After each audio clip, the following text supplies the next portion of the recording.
ពេលដែលបូមម៉ូតូអតិថិជនគាត់មានការបែកលេខជ្រាបប្រេងឬក៏យើងដោះបំបែកបូមធ្វើអញ្ចឹងដៃចកោតគាត់ពីមុនមកគាត់ធ្លាប់ជីគាត់ស៊ាំហើយគាត់ស៊ាំក្នុងការជីក្នុងការកាច់ចកោតហ្នឹងហើយអញ្ចឹងបូមនេះ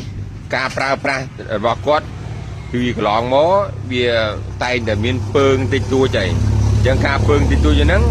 ដៃចកោតប្រកបគាត់ទម្លាប់គេហៅទម្លាប់គាត់ទម្លាប់ជីបែបហ្នឹងហើយអញ្ចឹងបើសិនជាយើងដោះបូមនេះចេញទៅយើងដាក់ចូលវិញអត់បានចំកន្លែងធាតុដើមវាធ្វើឲ្យបូមនោះរឿងប៉ែងបន្តិចខុសដៃចកោតគាត់ថាតាំងពីធ្វើបូមមកគឺជីហត់ស្រួលទេអញ្ចឹង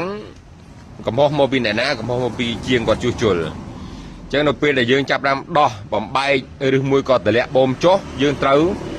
យកហ្វឺតឬមួយក៏យើងត្រូវការដំសម្រាប់ចំណាំអុចកន្លែងបន្តិចមកវាតែអុចហ្នឹងមិនមែនផ្សារទេគឺយើង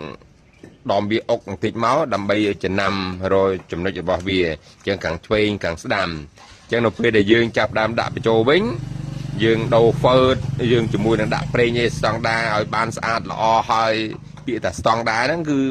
មានន័យថាធ្វើឲ្យស្អាតឡើងវិញណាធ្វើឲ្យស្អាតឡើងវិញហើយ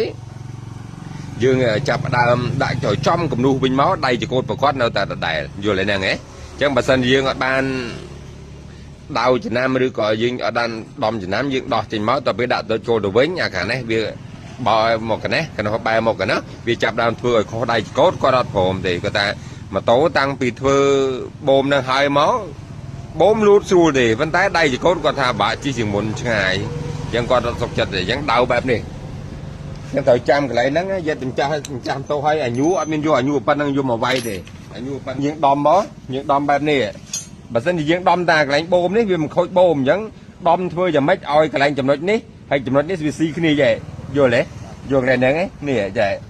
អញ្ចឹងមកយើងដាក់មួយមកយ៉ាងឃើញទេអញ្ចឹងឃើញកន្លែងនេះដានទេកន្លែងនេះដានមួយកន្លែងខាងនេះដានមួយអញ្ចឹងយើងនៅពេលដែលយើងដោះវិញយើងដាក់មកបវលឃើញដានទេនេះយល់ហ្នឹងហ៎ដាននេះដានទៅខាងលើនេះដែរយល់ទេខាងនេះមួយទៀតមកយើងវាយដកដៃមិនបាច់ទេដកដៃមួយមែនទេអញ្ចឹងខាងនេះមួយទៀតមកអញ្ចឹងយើងមានន័យថាខាងនេះគឺសម្រាប់ខាងពីរមែនទេ